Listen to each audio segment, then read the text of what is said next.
Yo, we back with another chapter review for One Piece. It's the 1/3 of the AK Mindset here today. It's Ed, and another impressive chapter from Oda today. It was just beautiful. What can I say? It's the best shonen for a reason. Okay, chapter 983, Thunder. Whoo, and I'm not gonna lie, I've been low-key ignoring the cover story because, to be honest with you, I'm not interested. The pound situation annoyed me a little bit. It's not that bad because I see people overreacting, but I'm just not interested until something amazing happens. I'm not gonna say anything about it. I've just been ignoring it. I don't care that much about it. I'm not gonna lie to you. But we start the chapter with Pearl Sparrow. I'm happy because at least it shows the Big Mom pirates to be competent because they're not just stupid and just fall down the waterfall every time. Persper is heading for Onigashima, and finally they're doing something. But it begs to question, where are the rest of the Big Mom pirates? Why is he by himself? Like, he's on his ones. I don't understand. But maybe, I think they might be hiding. Maybe there's a way for him to hide them in the sea slug. Maybe is Devil Fruit can do that. I'm not sure, but hopefully he's not by himself. Because what is he gonna do? But anyway, Persper is strong, so I don't doubt that. But he's my alternate matchup for Sanji. So yeah, I guess it's strong enough. But by himself, I'm not sure what he's planning to do there. To be fair, but we'll see. We'll see where that takes us. Um, I'm not gonna lie, Shogun Frankie is impressive. I think I've seen so many people ignore this, but that thing took damage from Big Mom and it was fine. We're talking about big father defense here. That's impressive. I don't know if Oda did as a gag or something, but it took no damage from Big Mom. She's one of the top 5 strongest characters in the verse, and it did no damage. I think that was impressive. But I have a problem with the way this is going. I'm not sure. Because again, like last chapter, Chopper and Usopp just don't seem to care. The Yonko is chasing their friends. They're like, oh, at least we're safe. That's a Yonko. There's no sense of urgency. There's no sense of fear. We're dealing with 2 Yonkos. And Usopp, who's normally scared of everything, is like, oh well, they'll be fine. I'm very confused.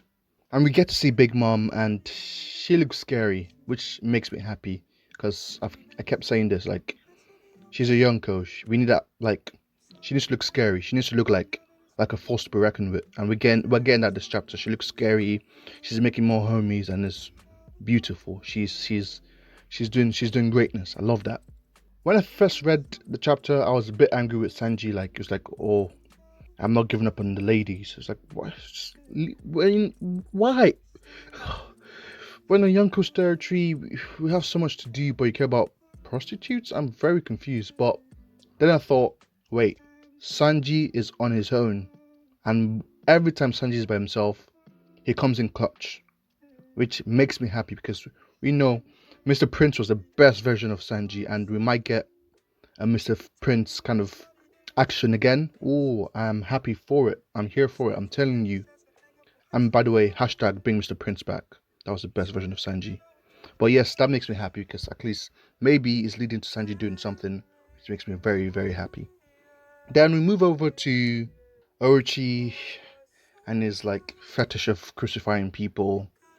And yeah, I don't know where this is going actually.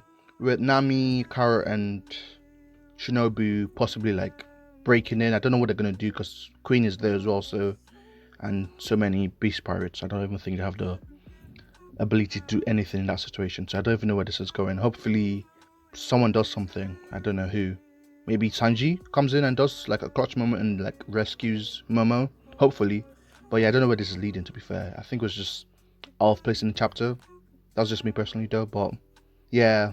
Then we move over to inside the castle. We see Zoro, Kid, and Luffy. First of all, we see Zoro, and he's interacting with this weird smell users. There's a stag beetle, there's a rhinoceros beetle, and there's I don't even know, is that a prey mantis? I'm not even sure. I think it is, but yeah.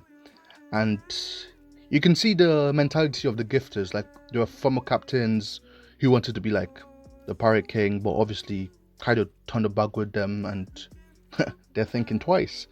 But I would love to see where this goes, Zero. Like, just to see, like, yo, I ain't like you guys. I'm not like part of a crew because I'm scared. Because I have my own goals, I have my own ambitions, and I respect my captain, so I fear him. Because I think a lot of people in the like most Yonko crews, maybe except from Shanks and Whitebeards, they're there because of fear, not necessarily because they respect the captain. So I would love to see how like he replies to that, like what he says, like, yo, nah man, Luffy's gonna be the Pirate King and I'm gonna use my power to get him there. So I like to see how that goes. We see Kid interacting with people in the castle as well, and I found it weird a little bit because I didn't notice, but on my reread I saw I think that was Yamato like running across them, the people who, and he was the one who got them distracted, and that was like, yeah, I think it was when I got them distracted because it was like, yo, sir, Kaido's looking for you, and he's like, yo, don't mind me, I'm just coming through, just ignore me. But Kid uses that as a distraction, and he does the same metal claw move again. He needs new variations of like something like you like I don't know, something different because I'm seeing the same metal claw every single time. I need something different, like use the weapons against them. Something different, please, Kid. I'm excited to see you, but you're doing the same move over and over again. I need something different, please. Then we finally get to the meat and potatoes of the chapter, and whoo, it was juicy. And I have to say, oof, Uti. Uti is probably my favorite Tobiroper now. She's my favorite Flying Six. I love her too much. She's so great. She's just funny and just yeah. I'm so glad Oda's making more amazing female characters because I think that's one of the things One Piece lacks. Without Robin or Nami or Bo Hancock or Big Mom, like I don't really care about most female characters. So I'm glad we have Uti. She's amazing. She's just and she's strong. Thank God she's strong, because this little scuffle she has with Luffy was amazing. First of all, Luffy was like, "Yo, I'm the man who will become the Pirate King. You know, I am that one." Then she's like, "What?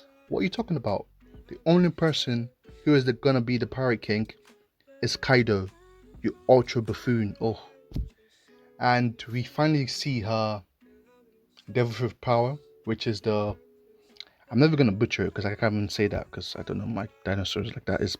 Anyway, it's the dinosaur that has like a skull on his head and brushes people with his head. So I didn't expect that. I thought it was gonna be like a Velociraptor or some feisty dinosaur, but I guess that dinosaur is feisty as well. So it was good. But she comes in, she uses her head because that's what that dinosaur does in real life. So she uses the Ultimotor, and it looked nice. And people were saying it was a Conqueror's clash. I don't think so. I think it was just like a normal clash of armament hierarchy and it was just sparking. Because if it was a Conqueror's clash, you would see people pass out. And people didn't really pass out. They got blown back. But you see one of them get up and it's like, whoa, it's just like a cannon. And she left a hole in the floor. So I don't think it was a Conqueror's clash. I think it was just like a armament hierarchy, like just to show that she has armament haki as well, because she has armament haki on her head, so does Luffy. But it was interesting because Luffy gets blown back, so I don't know if she has stronger armament haki or it's just because of her devil fruit and she had like the upper hand. But she turns into a hybrid form and page one turns into his full dinosaur form, and they're like, yo, this guy's a real deal. You need to pay attention.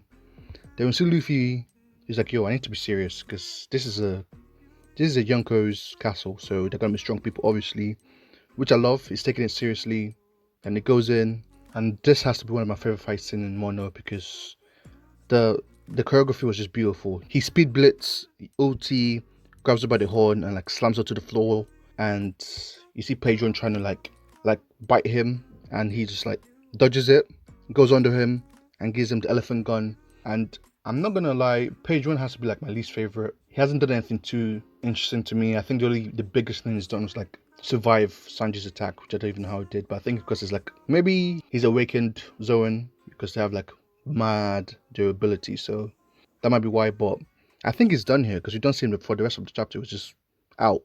But OT was still going strong. I love that. She gets up, she turns into a full dinosaur form, and she grabs him. And Luffy says, "Oh, she's strong." And you know when Luffy says that, you know that the character is strong. Luffy just doesn't say that to anyone. He said it to Inarashi. He said it to many people who are strong. So this is a good sign because, unfortunately, Oda does that thing again when he uses a strong character to show another character strong. He did it with Apu when Kid came in with a metal claw. And Yamato, we finally see Yamato, which is what I wanted. I was happy. I'm not sure how Oda introduced him, but at least he came in, and that's definitely my Yamato because he comes in with a Thunder Bagua. Amazing, amazing form, beautiful. Knocks Uti out, which I'm surprised because you see the white in her eyes. But then again, I think she might be in a awakened zone, and she might get right back up because same thing happened with Luffy like a few chapters ago when he got knocked out by Apu. His eyes rolled back, it was white, and it got back up. So she might not be completely done because people were not happy that Uti just got one shot like that. But at least she got a shine. She shows that she's strong. Luffy says she's strong, and she kind of almost forced him to go into Gear 4, which is saying a lot because the Flying Six cannot be. Maybe I think people were saying like Luffy was trying to do it to like finish it fast, but I don't think we should downplay them that much. He's going into Gear 4 for a reason, which means he acknowledges the strength. And he knows they're strong, and he knows he needs to be serious to defeat anyone in the Flying Six, which I loved. But Yamato comes in with the Oni marks, looking like Zuko from Avatar, the Blue Spirit. Beautiful. That was just amazing. And you know it's Kaido's son because the Thunder Bag was just, that has to be one of the best attacks because every time that comes out, someone gets knocked out, which is beautiful. Then the Beast Pirates around him try to chase him and like catch him so he doesn't escape. And he grabs onto Luffy and runs. And I was when I was reading, I was like, "Well, that's weird. Why do you let him grab you like that?" But I figure Luffy has this ability of like sensing the intent of people, so he knew that he wasn't going to do anything to harm him, so he let him grab him. Yamato's massive as well. He's really tall. He looks massive.